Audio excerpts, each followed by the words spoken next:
everyone, welcome back to Bookish Nook. Today I am doing my July wrap-up.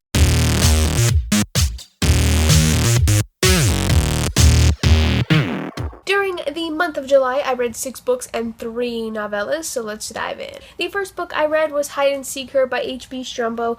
She sent me this book in exchange for an honest review. I ended up giving it a 4 out of 5 stars. I did a full video review, so I'll link that down below for you to check out if you want to hear more of my thoughts about it, so I'll just give you a quick sort of synopsis.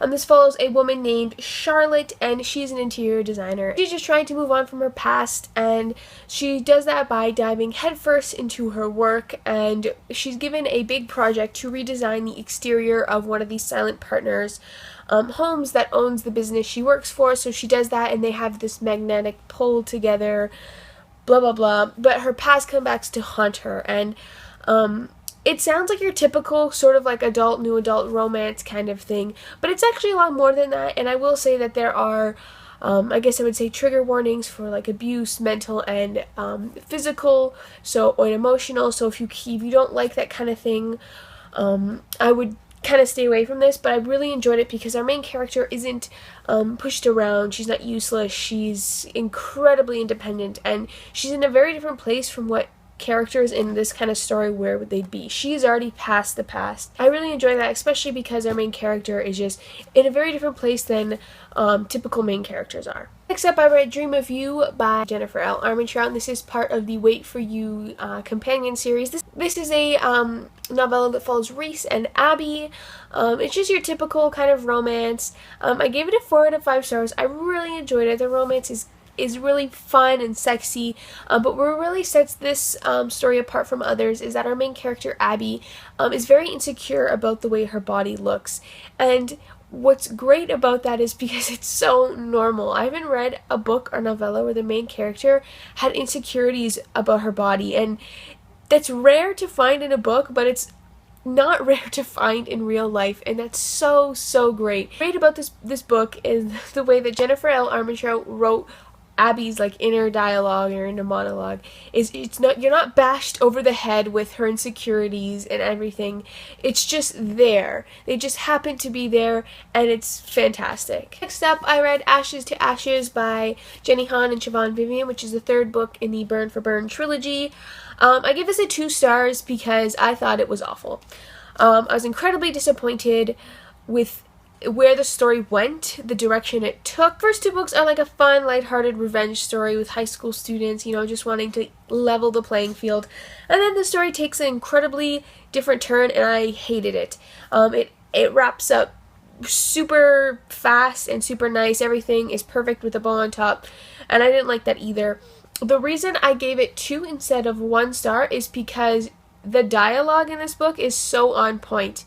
I love Kat's dialogue. There are just so many times when like the characters are talking, and it just felt so real and so high school that's what I really liked about it. But other than that, everything else I really didn't like. The first novella of the month I read was The House of Stone by Amy Ewing, which is the Jewel novella, and this follows the main character in the Jewel, her best friend, and I cannot remember her name for the life of me, but she goes to the House of Stone. I gave this a 4 out of 5 stars, and it would have gotten a 5, but I was just so upset at how the way the novella ended. It just ends abruptly. Like, you're following the story, and it's fantastic. It's adding another layer to the story. The main character is fantastic. She's strong, she's independent, and she's just great. I really wish the Jewel would have been from her perspective, but that's another story. But then the story just stops, and you're sort of left kind of like, whoa, what's going on?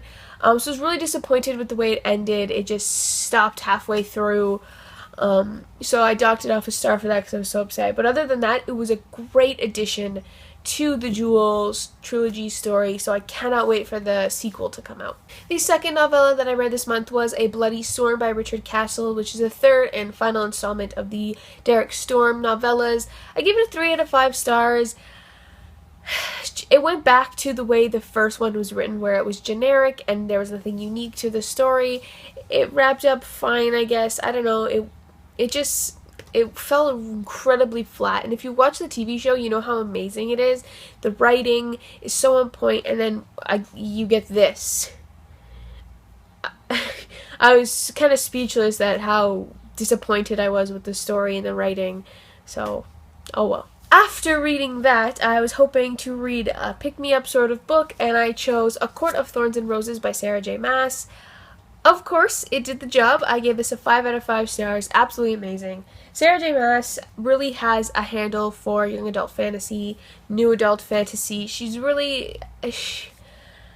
everything about this book is just, I'm just speechless. It's so good. The world building is amazing. The character development is amazing. The writing is so poetic and beautiful, as you probably all know. So if you haven't read this, you should definitely go pick it up. The next book I picked up was Broken Heart by Tammy Faith, and I received this in exchange for an honest review from the author.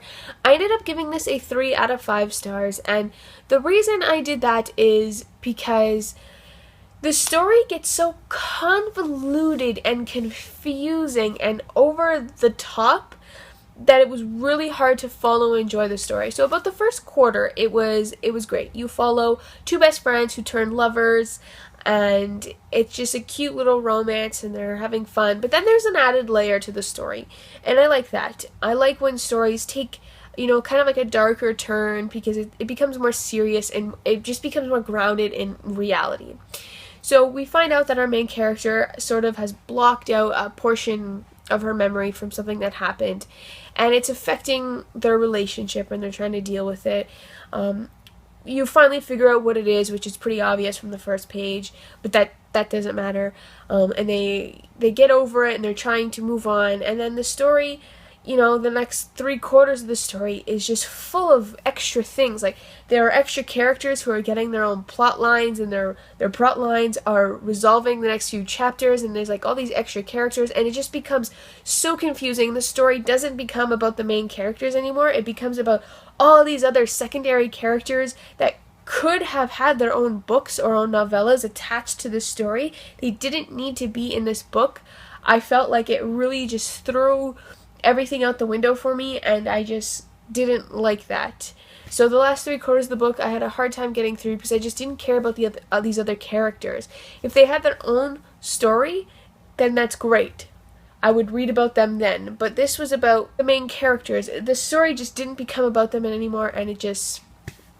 I don't know, I just didn't like that. The next book that I read was Starglass by Phoebe North. I got this a long time ago when I went to a Veronica Roth and Phoebe North signing a while ago, and you had to buy tickets, and with the tickets you got the books, and I got this one, and I had no idea what it was until recently. I did a little research and found out it's about this ship that they're traveling to a new planet that can potentially hold human life.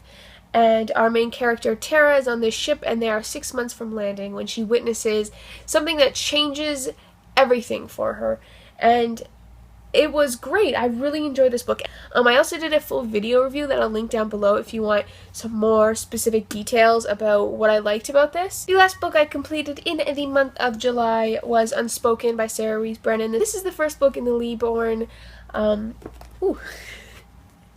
Legacies. I gave this a 3.5 stars, and I really had a hard time rating this book because on one hand, the dialogue and the characters were on point. They were fantastic. But on the other hand, the plot was stiff and it didn't flow at all. So I set on a 3.5. If you don't know this follows a girl who has been hearing a boy's voice in her head, and she talks to him, and then that boy turns out to be real, and then they're trying to figure out a mystery, and yes, so the basic premise, just like that, hooked me from the beginning. I couldn't wait to read this, but it felt like we were going from point A to point B to point C. There was no flow in between, and the only things that flowed was the characters' dialogues and conversations to each other. They were fantastic. There are just so many instances between the characters that just feel real, and they just roll off the tongue so quickly. There are sometimes when you read dialogue in books and you're like, yeah, that sounds good, but then you say it out loud to someone, you realize it doesn't actually sound that good. This doesn't happen with this book. Every dialogue in this book is so great. So I was a little sad that I didn't like the plot as much, and it felt a little confusing at times. But I am going to read the second book, hoping that it does get better, and hoping that the story becomes more smooth, I guess. So for my August TBR, I am not really doing one. You can check out my booktubeathon TBR that will be out shortly after this one is published, obviously before the booktubeathon starts. So that's just kind of a look into what I am hoping to read in August. The books that I don't read in my booktubeathon TBR, I'll probably just bleed through the rest of the month. So yeah, so that is what I read in the month of July. So these are some of the books that I read in the month of July. Let me know down below what you read and what you thought. Thanks for watching.